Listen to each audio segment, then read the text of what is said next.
Hello and welcome to What's Map for Cities Skylines, your one-stop shop for everything workshop. There are thousands of items on the workshop now, so finding the right one for your next city build is a huge task. So each day, Monday to Saturday, we'll review some using our 5-star rating and the coveted seal of approval. So join me, fellow Skylines explorers, as we venture out to today's new land. Who am I? I'm BonBonB, and you are very, very welcome. Come here now, girl.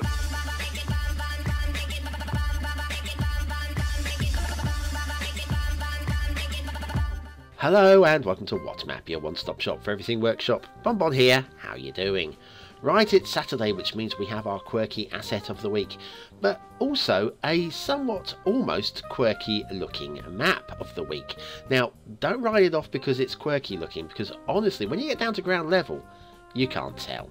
In fact, this has got some very interesting gameplay dynamics built into it that kind of like overwrites the fact that when you pull right back, it is obviously the Paradox logo. Sort of, ish, isn't it? Yeah. So, yeah, don't write it off right now. It's actually not bad. Yes, there are some detailing issues which we're all going to moan about. Basically, you're going to have to be replacing the bridges or fixing the bridges.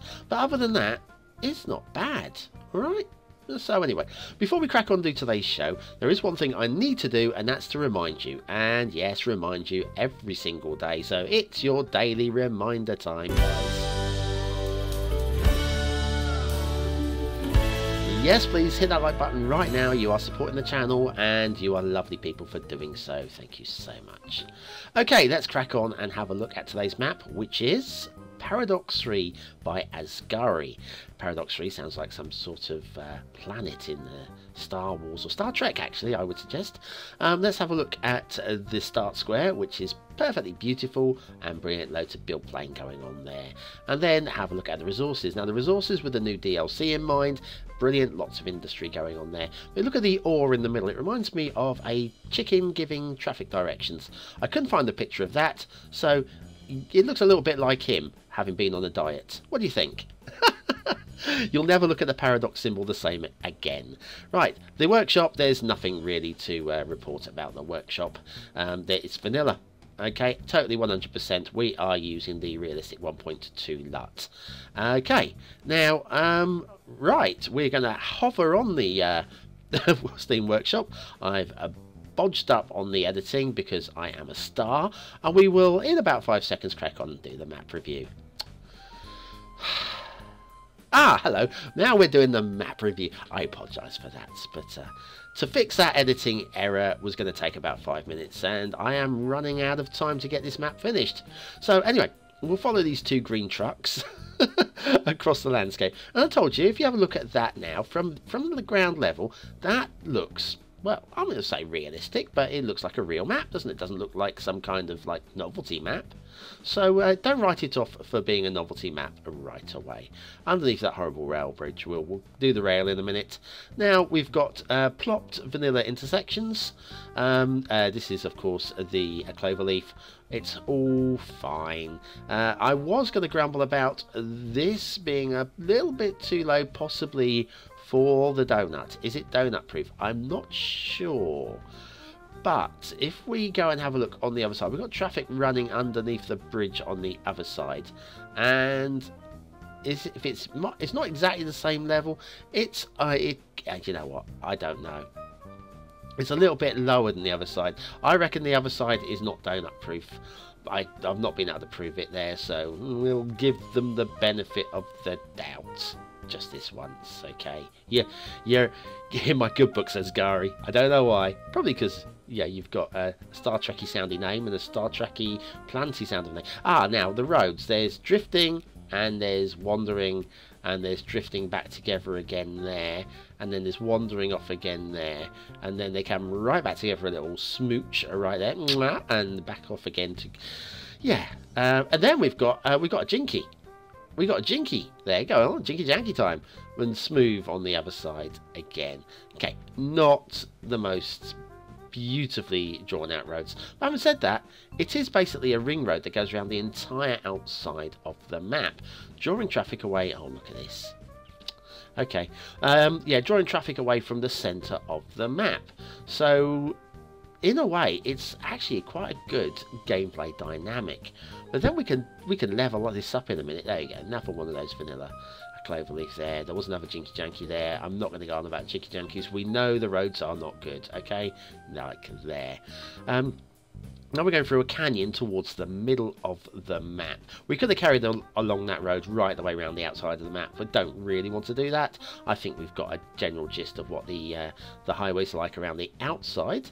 Around the inside, look, suddenly the highways look a little bit better. Does that mean 25 tiles high detailing? Does it? Well, we'll find out in a moment. We get down towards this. Now, here we have got... well, it's a one-way ring road. Okay, you go right the way around the interior of the map in one direction only. Which means this is effectively a not very round roundabout. Because all of these intersections are linked up in a one-way direction only.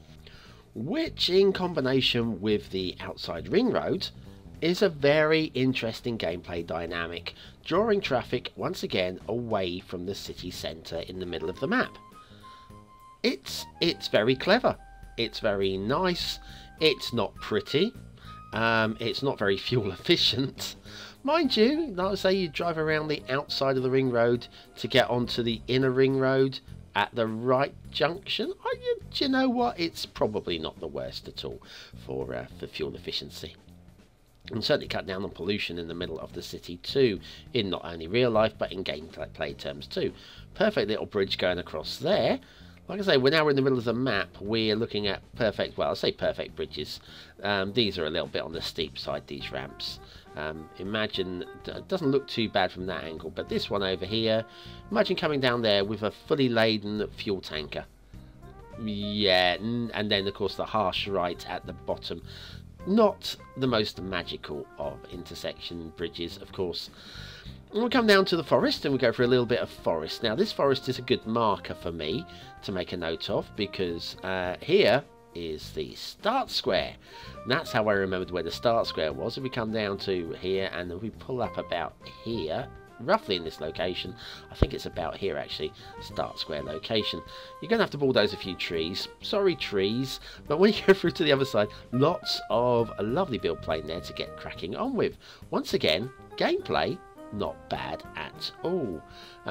Bridge across to the other side, horrible looking intersection there, and once again it starts getting uglier as we go off in terms of road detailing as we go off to the edge of the map. Now the rail again, if we could have found a flat location to bring the rail in on, it would look a lot better than this. Maybe even coming in a tunnel would be better than coming in like this. No realism going on there. Now this intersection, this is for me the Superman intersection. It's just missing an S there. Actually, it looks like a pair of modern Y-fronts. Yeah, okay. Superman wore them on the outside of his... Never mind. Let's not discuss underpants, say. It's only going to get stained. Messy, sorry. Yeah, ugly rail intersection going on there, but... yeah, the rail isn't pretty, guys, and this is one of those things that I said, if you take on this map, which I think is very, very playable, there's some detailing aspects you're going to want to fix. Big time. Big. I mean, look at this. Look here. Coming off there, and we suddenly... It's just bad bridge building. I've got a bridge building tutorial that is not difficult to follow, and I highly recommend Ascari has a look at it. I'll try and remember to link it at the end of today's show. If not, just subscribe to the channel. It'll all be there. I'm going to use the Move It Align tool. Hang on a second. We select them in the right order, and there we are. We'll just select all of them even. Boom, boom, boom, and boom. And line terrain with that one there, and boom. But even though we've now got a perfectly level bridge, as you can probably already tell, it's not high enough. So even though the bridges are now lovely, that's something we'd normally leave until after the asset review break to discuss. So, much better rail bridge. Still Not great though. No. Anyway, right, we're about done here. We shall nip off to Assetville for the quirky asset of the week, do Themington Island, Theme and Lut, and then come back and do the rest of this map. See you in a moment. And I'm back. I'm back. It's Nautilus by Dakvid2727. Now, yesterday's map was very much the quirky asset of the week, and then I saw this, and I thought, shellfish. I don't want to be shellfish, I want to share it with you. Okay, I'm sorry. I love this. I think this is a really nice design. By their admission, I think it was just one of those things they were doodling with, and it came off. I wish I could doodle in 3D like this. It'd be such a skill to have. But no, I just end up talking about people's 3D doodles, don't I? This is really lovely. I don't know how I'm going to use it in Asset World. I've got an idea. I'm thinking I'm going to stick it down near the 2 swimming pools. I think it's got that modern, and also Nautilus has that sort of like that water sounding name as well. Yes, definitely going to move it, use it in Asset World down near the swimming pools somewhere. Join me on Sunday for Asset World, of course, where we're using all the assets reviewed in What's Map. It's Nautilus by Dakvid2727, today's quirky asset of the week.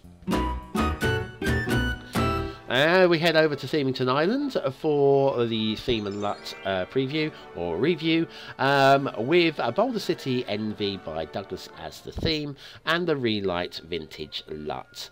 And I haven't pre-read the factoid, so this is going to be a surprise to me as well. The rabbit population of Australia is derived from just 3 pairs released in the 19th century. In less than 10 years, there were millions of them. Yes, they do tend to. Well, they breed like rabbits, don't they? Rabbits. Oh my God. Pope Sergius III, I think I got the name right there, made arrangements for his, oh, cover your ears please, bastard son to become Pope after his death. Oh, well, we've got time for one more. We've got time for one more. The garlic. Garlic is a member of the Lily family. Ah, yeah. What's your mother's maiden name? Lily.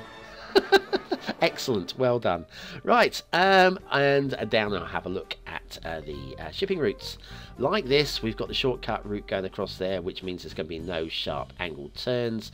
A little bit angular there, and it's also a bit tight on the pillar there as well.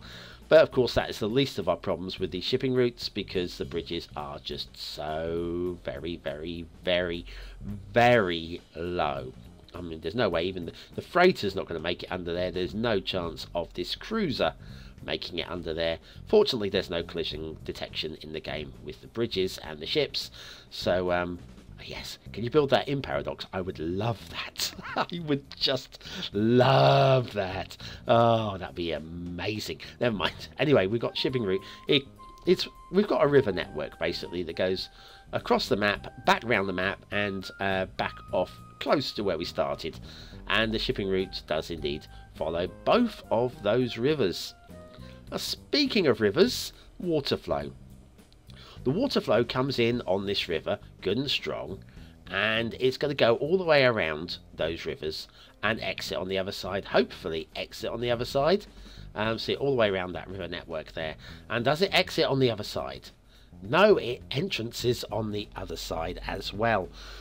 Which means somewhere in the middle of this map will be a null water flow point. A dull water flow point. That as well.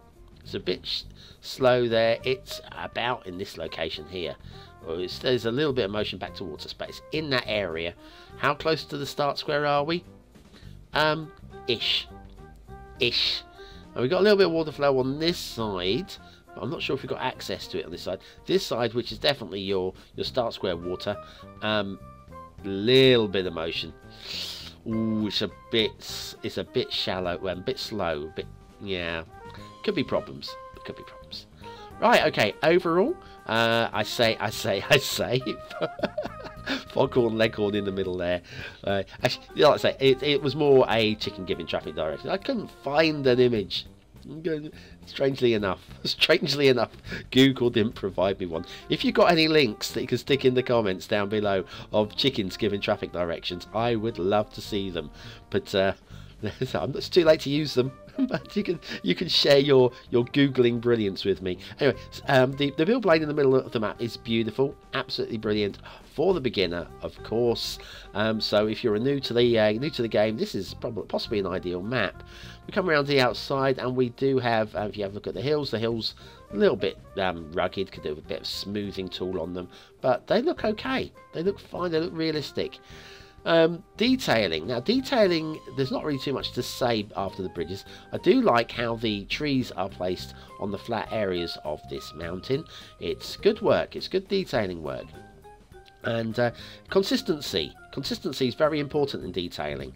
And we have no consistency because this neighbouring mountain has trees painted over it like... Well, I can't be bothered to do this anymore, you know.